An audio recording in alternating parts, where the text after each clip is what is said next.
What's going on, everybody? Welcome back to Talkin Sports with Jake. Hope we're doing well. Sorry about no game picks this weekend. Was doing a bunch of family stuff. Hope you all had a nice holiday, by the way. So let's start off. We have some MLB free agency. This happened about a week ago. You see Kikuchi signed with the Angels 3 years for $63 million. That's a pretty good signing. He's been up and down. Was a top free agent, I think, from either Japan or Korea. He came over to the major leagues. He's been up and down. He started in Seattle, wasn't great. Was there for 3 years. He had a 5.4 ERA in his first year in 2019. In the pandemic year, had a 5.17, a 4.41 in 29 starts in 2021. Then went to Toronto, was very bad in 2022 at a 5.19. 2023 pitched better at 3.86. Last year of Toronto wasn't great at 4.75 after getting traded to the Astros at the trade deadline. He had 2.7 ERA in 10 starts. If nothing else, he takes the ball every fifth day. These were his starts every year. I'm going to exclude 2020. Obviously, that was a 60-game season. 32, 29, 32, 32, 32. The guy has been the picture of health for the most part for his entire career. He's played 6 seasons, 5 full ones. If you include the pandemic year there. So he's always healthy. In those 166 career starts, 4.57 ERA, 1.34 WHIP is not, amazing by any means. But if nothing else, he's a solid 4th or 5th starter. He'll eat some innings. He did pitch really well for the Astros down the stretch. I know some Toronto Blue Jays fans who kind of said, yeah, numbers didn't quite tell the full story of how he pitched for them last year. He's a member of the Angels. I mean, it's something for them. I mean, they've actually been pretty active. Their moves haven't been great. You roll in Travis Darnell, right? He's a pretty good backup catcher. Kevin Newman is a depth signing. I didn't get trading Griffin Canning for Soler. Canning hasn't been great either, but he had a good year a couple of years ago. Still young. Soler's old. That team that's in a giant rebuild. Trout's obviously, his body is breaking down. Obviously, Ohtani's is obviously no longer there. Hasn't been there in a couple of years. So, I mean, they haven't been to the playoffs in a bunch of years. They had Ohtani and Mike Trout on their team for several years, and they couldn't even sniff the playoffs. They weren't even close. It's embarrassing. It's a really poorly run organization. Don't see that changing for at least another 2 or 3 years, if not more.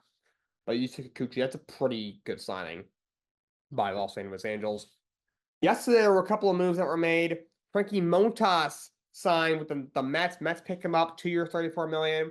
This is a pretty good signing. The Mets need arms. They have 3 free agents. Guys that were in their rotation last year: Shomanai, Luis Severino, and Jose Quintana. Montas has not pitched for the last couple of years, but at one point was developing into a really good starter. In 2021, he had a 3.37 ERA with Oakland, 32 starts. He had a 3.18 in 19 with the A's in 22. Then gets traded to the Yankees. Was really bad with the Yankees in 8 starts in 2022. 6.35 ERA, but was pitching through an injury. Probably should have went on the IL as soon as he got there, but he didn't want to make a bad impression, so he tried to pitch through it. Didn't work out. 2023, he goes out there. He throws a few innings, comes out of the game, has surgery. This is the entire season. 24, overall, didn't have a great year. A 4.84 ERA and 19 starts with the Reds. He had a 5.01. Was a little better with the Brewers. The Milwaukee Brewers getting traded there at the deadline at a 4.55 and 11 starts. I do think he'll pitch better. He's a guy who he definitely benefits from being in a pitcher-friendly park. While he was not in that in Oakland or in the Bronx or in Cincinnati. There's a reason he pitched a little bit better with Milwaukee. Going to Citi Field's a little more pitcher-friendly. I think that will help him because he is more of a fly ball pitcher. So that will help him a lot. And this guy, he's battled a lot of injuries throughout his career. Like in 2018 with the A's, he had 3.8 ERA, only 13 starts. In 2019 with the A's, he had 2.63, only 16 starts. Then he put together a couple of healthy seasons, had 32 starts in 2021 with Oakland, was really good.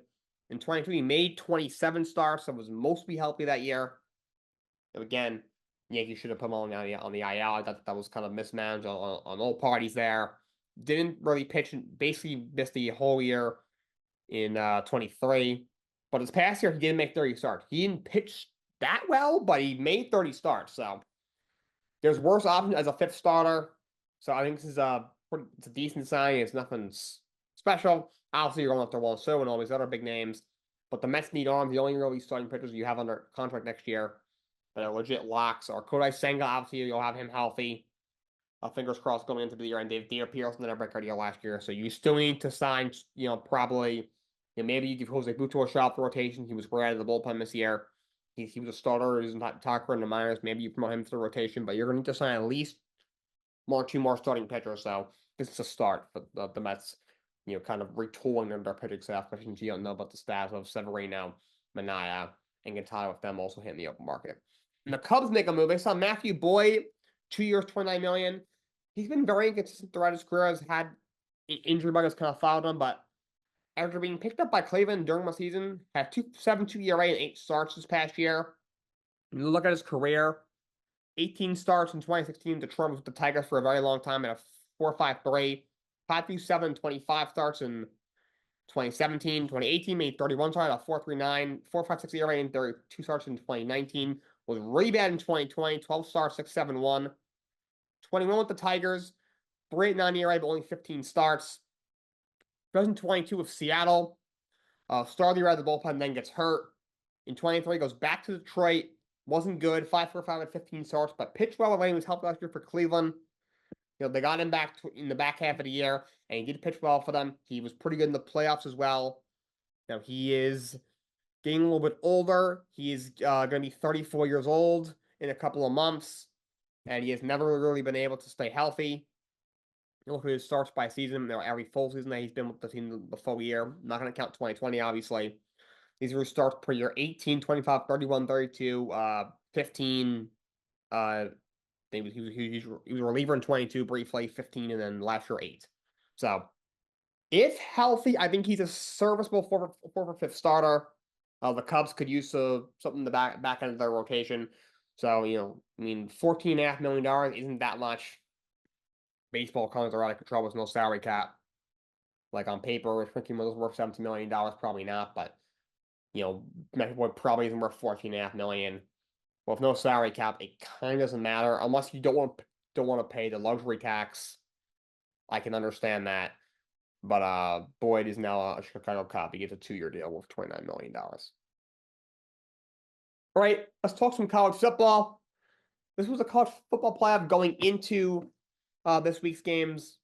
I didn't get a chance to cover the game pick and stuff like that prior to the games happening. It was Oregon at 1, Ohio State at 2, Texas at 3, Penn State at 4, Notre Dame at 5, Miami at 6, Georgia at 7, Tennessee at 8, SMU at 9, Indiana at 10, Boise State at 11, Clemson at 12, Alabama at 13, Mississippi, Ole Miss at 14, South Carolina at 15, Arizona State at 16, Tulane 17th, Iowa State 18th, BYU 19th, A&M 20th, Missouri 21st, UNLV 22nd, Illinois 23rd, Kansas State 24th, Colorado 25th.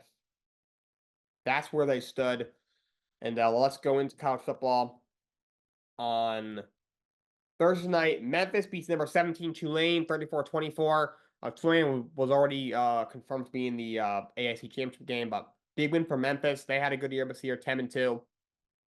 So big win for them. Friday night, we had a game of the year. Number 7 Georgia beats Georgia Tech 44-42 in 8 overtimes. 8. Crazy game. Georgia Tech was up. They're up 17-0 at the half and 17-6 going into that fourth quarter. Georgia comes storming back to force overtime and just crazy overtime. Georgia wins 44-42. Crazy game there. Georgia comes back. Number 11 Boise State beats Oregon State 34-18. Anthony Genti, 37 carries for 226 yards and a touchdown. That guy's got to be the Heisman. He might pass Barry Sanders for the most rush yards in a season by a running back in college football history. Number 14 Ole Miss beats Mississippi State. As you can tell, it was rivalries week in college football, 26-14. They're already been eliminated from the playoff, but they pick up a win there. And then number 25 Colorado beats Oklahoma State 52-0. They had already been eliminated from the college football playoff and the Big 12 championship game, but They end the season on a high note. Look, I'm not a huge fan of what they do over there. Some of the things, and they're a little bit annoying for how much they talk, with Dion. But he's done a good job there, Dion. When he took over that program 2 years ago, they were coming off a 1-win season. They have been dead in the water for years. Last year, you went 4-9. This year, 9-3 is nothing to sneeze at. Shador Sanders for 438 and 5 touchdowns in this game. Colorado with the win there. Number 1, Oregon beats Washington 49-21. Dylan Gabriel 16 of 23 for 209 and 2 touchdowns. And then Michigan beats Ohio State 13-10. I don't understand. How is Ryan Day still in play? They beat you 4 years in a row. They do not have Jim Harbaugh as their coach anymore. It's Sharon Moore. They have no offense. They don't have a quarterback. They have no offense whatsoever. And you lose to Michigan. Team came in 6-5. They were horrible. They're dead in the water, not even remotely close to being ranked. Barely bowl eligible. Ohio State came in the second best team in the country. Only one loss, which was to the number 1 team in the country. They've been killing teams all year.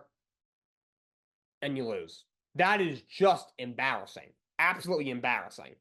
By Will Howard, that guy sucks. He absolutely sucks. You see Kyle McCord, who they got rid of, playing at Syracuse. Guy's blowing out. He led the country in passing yards this year. And Will Howard's going out there 19 of 33, 175 yards, just 1 touchdown. Made a lot of bad mistakes in that game, a couple turnovers. God. Also, Ohio State's got God knows how many NFL caliber receivers on that team. Agbuka's going to be a first-round pick. Jeremiah Smith will be probably a top 10 pick in a couple of years. Tate is an NFL caliber receiver, and you're trying to just run the ball. Why are you doing that? Like him and Chip Kelly, the offensive coordinator, are trying to prove that they're tougher to Michigan. Oh, we can also win by running the ball 40 times a game. No, pass the damn ball. No, Will Howard isn't the best, but you have possibly 3 first-round NFL receivers on your roster in your program. Throw the ball. Michigan can't do anything offensively. They have a rookie head coach, one of the worst offenses in the country. Their season's over. And you're the second best team in the country. You have the best receiving core in the entire country. Team's loaded, and you're just trying to run the ball. You're committing bad turnover after bad turnover. Michigan's handing you the game. You're handing it right back. That's embarrassing. You can't keep Ryan Day. Well, after the game, that was pathetic. I get Michigan tried to plant the flag at midfield. And Ohio State tried to rip it away in the brawl. They should have more fight in that brawl after the game. They did the entire game, first of all. A couple pepper spraying the players. That was really ugly. Also, Ryan Day just stand there. His senior captain, Jack Sawyer's crying and cursing and screaming. Because he went 0-4 against him in his career. He just stands there. Of course, there's a lot of fights, throughout college football. And he just stands there. At least when it happened after the Texas game, at least Steve Sarkisian got right in the middle and said, guys, enough. Get in the freaking locker room. Ryder just stands there with his hands in his pockets. Yeah. Just sitting there, counting the days till he's fired, hopefully. What a just disaster Ohio State is. Most of Michigan 4 years in a row now. Ryan Day is a joke.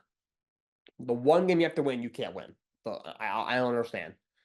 It's not a contest the rest of the way. Obviously now, Oregon's in the Big Ten, all right? That's a big test. You weren't quite able to get past them in that game. Penn State is a fraud. They're a fraud every year. You got past them. Everyone else, freaking Northwestern and all these other teams, Wisconsin, Purdue, they all suck. They're free wins for you. The only real test is Michigan. This year, Michigan wasn't even a test. Michigan wasn't the same this year. And you still couldn't beat them. Unbelievably sad. Number 3, Texas beats number 20, Texas A&M 17-18-7. 20 years, 17 of 28, 218 to score. It wasn't great, but Texas wins the game. They get to the SEC championship. Maryland versus number 4, Penn State. Penn State wins 44-7. Maryland's really bad. Penn State's now in the Big Ten championship game. Ohio State sucks. Number 5, Notre Dame beats USC 49-35. Look, Notre Dame, not a fan of them. Their fans are really annoying. And every year they have a great year, and then when the lights get really bright, they collapse. That loss to Northern Illinois was a really bad loss. But ever since then, they have just pounded everybody. They've gotten better every week. And just they're a really good team. There's a reason they came in ranked 5th in the country. Series of a monumental upset over number 6 Miami, 42-38. A huge upset for the Orange. Kudos to that. Looks like coach's name Fran Brown did a great job in his first year at Syracuse, 9-3. Cal McCord, 26-36 for 380 and 3 touchdowns. You know, obviously it was very frustrating the way how state tenure ended. He had a really good year, through over 4,300 yards. I'm not saying he should be a first-round pick or anything, but the kid had fun. He's got a cannon on him. So, in Miami, God. Now, first of all, you're down 7, under 4 minutes to go. Your defense sucks. They've given up 42 points to Syracuse. Syracuse football. You have Cam Moore on your team. He's lighting up every week. And you kick a field goal. What are you doing? Now Miami's out of the ACC championship game. And do they get in? Now you lost to Syracuse and then some other bum. You didn't really beat anybody. Who'd you beat? Virginia Tech? Are you kidding me? Wake Forest, who's god awful? Like, I don't know how you put that team in the college football playoff. I don't know how you do it. Number 8, Tennessee beats Vanderbilt 36-23. I like kudos to Vanderbilt, 6-6. That's a lot better than they usually are. This kid, Imaleva, the quarterback, that kid's pretty good. 18-26 for 257 and 4 touchdowns. Tennessee's pretty good. SMU, number 9, beats California 38-6. That puts them in the ACC championship game. Number 10, Indiana beats Purdue 66-0. Good lord. You might have to put Indiana in. And the only loss was Ohio State, who, I mean, was the second best team in the country for a lot of the season. You just pounded everybody else. Like, yeah, you're not in the Big Ten title game, but can you keep them out? I don't know. That's very, very interesting. Number 15, South Carolina beats number 12, Clemson, 17-14. Of course, because of the loss to Miami losing, Clemson is in the ACC championship game. They gotta get rid of these divisions in these conferences. Why is Clemson in the ACC title game? SMU is going to win. I don't think it's going to be that close, honestly. Clemson is not that good. Kate Klumig is not that great. South Carolina, they've had a good year. Number 13, Alabama beats Auburn in the Iron Bowl 28-14. So if they put Alabama in the playoff, I'm going to scream. That team should not be in contention. Number 16, Arizona State beats Arizona 49-7. They're in the Big 12 title game. Kudos to them, Arizona State. Number 18, Iowa State beats Kansas State, which came in ranked 24th, 29-21. That will be the Big 12 title game. Arizona State, Iowa State. Big 12 this year. What the heck happened? Freaking Colorado almost got in. Number 19, BYU beats Houston 30-18. They didn't quite get into the Big 12 title game, but they had a good year this year. Again, it's crazy that BYU almost made the Big 12 title game, but in all seriousness, they had a very good year. Number 21, Missouri beats Arkansas 28-21. It was a solid year from Missouri as well. Number 22, UNLV beats Nevada 38-14. And then number 23, Illinois beats Northwestern 38-28. With that, we'll find out the college football playoff rankings, obviously, in a day or two. Here are the AP rankings heading into conference championship weekend. Oregon State at number 1. I just a lot of changes. Texas is 2. Penn State is 3. Notre Dame at 4. Georgia at 5. Tennessee at 6. Cal down to 7. SMU at 8. Indiana at 9. Boise State at 10. Alabama at 11. Arizona State at 12. South Carolina at 13. Miami down to 14th. Ole Miss is still 15th. Iowa State at 16. BYU at 17. Clemson down to 18th. UNLV at 19th. Colorado's 20th. Illinois is 21st. Missouri is 22nd. Syracuse into the rankings. Good for them. At 23rd. Army is 24th. And Memphis into the rankings at 25th. Okay, let's recap the NFL. The Thanksgiving games. Lions over the Bears, 23-20. The Bears fired Matt Eberflus after that just horrible coaching job at the end of that game. I don't understand. So, you get sacked. You're just not quite in field goal range, at least for those conditions. You have like 32 seconds. You have a timeout. You would think, obviously, you call a timeout. You either do a sideline play for 8, 10 yards, kick a field goal, or if you stay in bounds, you have enough time to get your field unit onto the field. And you just don't do your timeout and you let the clock run out on you. What is wrong with you? Like, I don't understand. Like, the Bears screw up that drive so bad. They were driving. They get into the red zone, but passing interference on Cole Kmet away from the play. So it backs you up, but you're still in field goal range. You make a play to get back into the red zone, but hands to the face on one of your offensive linemen, Tevin Jenkins, so that you're barely in field goal range. You don't get it on 4th down. Lions commit passing interference. You get new life. You're in field goal range. You take another bad sack. That's on Caleb. He's got to be better.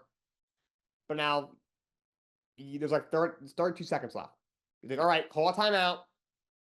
It's 3rd and 26 from almost midfield. Get 8, 10 yards, because you're on like the Lions 45 or something. Get 8, 10 yards, get out of bounds. And then that will leave you what? 25 seconds. You kick a field goal. Lions won't be able to go 40 yards in 20 seconds. I can't imagine. They're not Patrick Mahomes. And if you do stay in bounds, it must be better. You'll still be able to get your field goal unit onto the field. I heard Shannon Sharp talking on First Take today. He was saying the play is only going to take probably 6, 7, maybe 8 seconds, at most 10 seconds. And it's only going to take you that 8 seconds to get your field goal unit on the field. So if you have 30 seconds, think about it. The play will be over by, you still have 22 seconds. You should have your field goal unit on there with at least 12 seconds to spare. So just do the math. That is so boneheaded. And he doubled down on it after the game. Then you let him do a press conference where he tripled down on it, and you fire him an hour later? Like, why? I wouldn't have even let him address the locker room. I don't care if that was Thanksgiving. Don't do that. Fire him right away. We won't do the press conference. Like, why would you do that? The organization is so bad. It's embarrassing. Bears up the 4-9 Lions to 11-1. Capitals over the Giants 27-20. I mean, it's battle of two bad teams with their backup quarterbacks in. Giants, good God, dude. That offense is just hideous. My defense isn't that great either. That team is so bad, 2-10. Packers over the Dolphins, 30-17. They get to 9-3. Dolphins up to 5-7. God, in the cold, that team is so bad. Chua's 0-8 when the weather's below 40 degrees. Wow. When it's not 75 degrees and sunny, that team is terrible. I've never seen it before. I get it. They're used to playing in sunny Miami, where it's always 80 degrees and sunny. But God, that is just embarrassing. At one point, they were down, 30-7? It was 24-0 or something at some point. That was just embarrassing. And then Black Friday, Chiefs over the Raiders, 19-17. Just, again, another Chiefs again sneak by. Bears are driving. It's late in the game. There's like 15 seconds left. They're in field goal range. They're going to run one more play, try and get a little closer, and call a timeout. And the center snatch when anal call isn't ready. They fumble, Chiefs recover. The flag ended up being an illegal shift on the Raiders, but Chiefs declined. Good God. Just continues to slip on by. They get to 11-1. The Raiders. That is just an embarrassment. That team is so bad. It's unbelievable how bad. It's almost rare. That's almost Raiders' way to lose that game. I tweeted that out on Friday. Wow. Good God. Also, why do we have a Black Friday game at 3:00 in the afternoon? Can we not do that? Stop doing that. No one asked for that, like ever. Chargers over the Falcons, 17-13. Good God, Kirk Cousins look bad. 4 picks. He's been really struggling. Falcons are choking that division away. It might be time to start thinking about starting Michael Penix. Because Kirk looks really bad. You gotta be honest. Let's be honest. Kirk Cousins is 37 years old. He's coming off a torn Achilles. And he looks this bad. If you can't win this division, I know there's a lot of money involved, but you're going to have to find a way to move off of them. You're going to have to do that. Steelers over the Bengals, 44-38. Russ played pretty well. Burrow, another great game. They've had 6 games where they've scored at least 27 points, 5 where they've scored over 30, and they've lost every single game. The Bengals defense is horrid. It is the worst defense in the NFL. Like I said, the Bengals have scored 27 or more, I think 5 or 6 times. They've lost every single one. They've scored over 30 like 5 times. They've lost every single game. Joe Burrow would be in the MVP conversation if his team was in the playoff race. If they were even 7-5, this dude's got what, 300 yards, like 29, 30 touchdowns, only 4 picks. He would be at least the 3rd or 4th best candidate. The only guys who would even be ahead of him, or even in the same conversation, would be Lamar Jackson, Josh Allen, and Saquon Barkley. Like, it's unbelievable how bad that defense is. The Steelers offense just starting, 36, 7, whatever it is. Russell Wilson, George Pickens were their only weapon. Even win games based off just their defense all year. And then dropped 40-40 with division rival, no less. Good God. That is just absolutely terrible. Terrible, terrible, terrible, terrible. Texans over the Jaguars 23-20.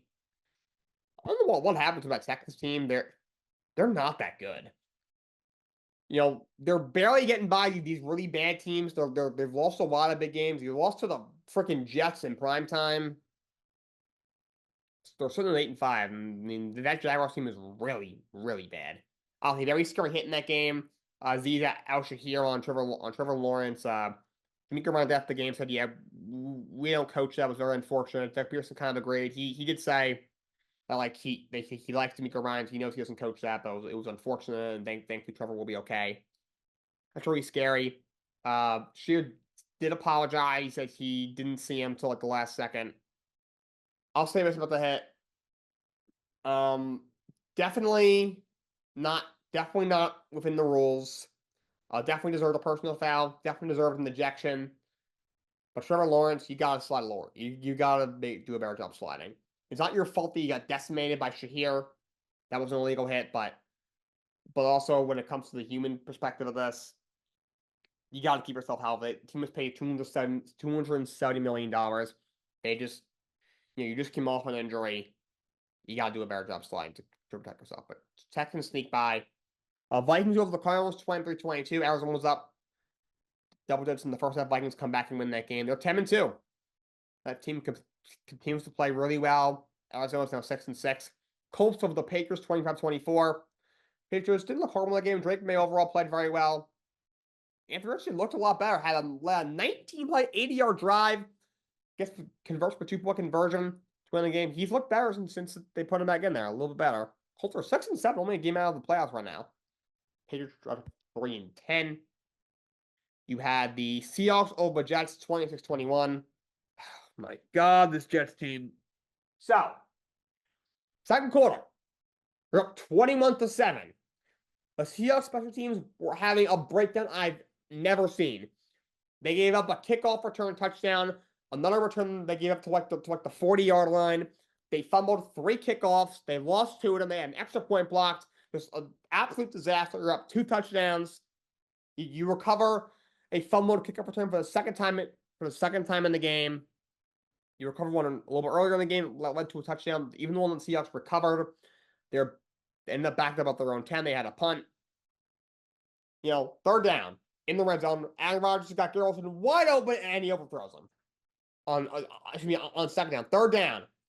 A pick 6 to Leonard Williams, former Jet, 300-pound lineman. No one was able to catch up to him. And now it's all of a sudden, opposed to being 28-7 in the second quarter, the game basically being over by half. Now you're only up by a touchdown. As soon as that happened, I said to myself, "You're just going to lose this game." And they did. The Jets offense did not score after the first quarter because they scored the 2 touchdowns in the first quarter. They got a kickoff return in the second, and then that was it. Aaron Rodgers, I know his stats don't look horrible. If you've watched the games, his stats don't tell the whole story.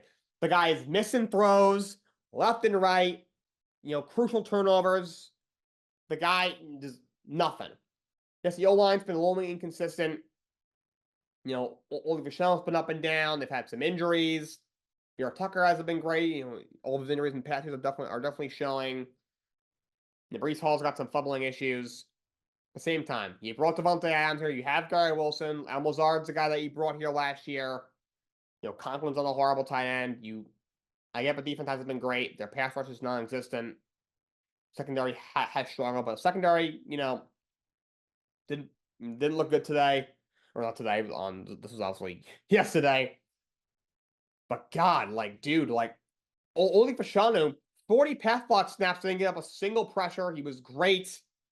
One overall did a pretty good job. You're using both running backs. You're running the football. Your receivers aren't making stupid drops. Besides the one by Adams, that wasn't a great throw by Rodgers either. Yes, the defense, they didn't get a lot of pressure. They had some blown coverages, but overall were as bad as they were in pass. The pass Sauce Gardner looked a lot better. The tackling was better. And you still blow it. This team is dreadful. And it stems from Aaron Rodgers. He put this together. He put this together. He would win at 2-4. Yes, a lot of it is, the coaching, firing Robert Saleh too early. As much as I loved when they fired him, I didn't like him as a coach. You were 2-3 game out of first place. Since then, you're 1-6. You've been even more undisciplined without him. You've been worse without him. The defense has fallen apart. That team is just dreadful. Aaron Rodgers is absolutely wash. The talent's overrated. Defensively, they've been horrible. They are just an absolute dumpster fire, and that's why they're at the 3-9. Seahawks, though, playing good football. 7-5, first place in the division. Good for them. The defense is playing a lot better. Offensively, they've been really good. Playing a lot better. Commanders over the Titans, 42-19. Big game for the Commanders. They got to 8-5. Much needed win for them. It was a get-right game. The Titans are wholly bad. 3-9. That team is horrible. Bucks over the Panthers, 26-23 in overtime. So Baker and Bucks pull it out. Carolina's look better. They, you pick a couple of wins, not against good teams, but you hung with the Chiefs. You hung with the Bucks. Bryce Young, but you played pretty well. Looks like they're going to give him a shot next year. Rams over the Saints, 21-14. Kind of a who cares game, but the big win for the Rams to stay only in game out of that division. Saints, they're 4-8. They suck. Now Taysom Hill's out for the year for knee injury. That team is decimated. Eagles over the Ravens, 29-14. Eagles might be time to take them seriously. I don't like Philly at all, but you've won 8 in a row. It's a lot of them been against bad teams, but you beat the Commanders, who were a good team. Now you beat the Ravens, who are a very good team. All of a sudden, maybe time to start taking them seriously. That team is really good.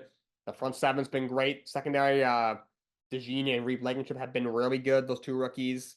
Saquon's going crazy. Hurts has done enough. AJ Brown's been great. The Ravens suffer a loss. Bills over the 49ers, 35-10. Josh Allen, he's the only guy to have a receiving touchdown, rush touchdown, and a pass touchdown in a game this year. There's that one play where he threw it to Amari Cooper, and Amari Cooper allowed it back to him. He got credit for both because he threw the ball, and then he ended up running it in. So technically, he threw it to himself.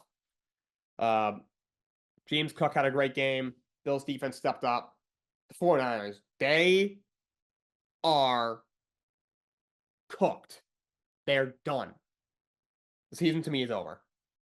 They're 2 games out of their division with 5 games to go. Seattle is playing good football. They are not. They are playing losing football. Christian McCaffrey got hurt again. It's his knee or something. Well, looks like he's not going to play the rest of the year. You've had a lot of injuries. Ayuk out for the year. On defense, Kiefer Hargrave is out for the year. Hufanga's still hurt. You've Deebo Samuel has missed a little bit of time. He has not had a good year. Kale has missed a couple of games. Nick Bosa has missed a game or two. Trent Williams has not played the last couple of games. Purdy is struggling. They're cooked. Their downfall is crazy. This team is just banged up, old. They're feeling the effects of playing deep into January and February every year, not getting it done. Kyle Shanahan, he's got to be on the hot. That guy is just fumbling everything right now.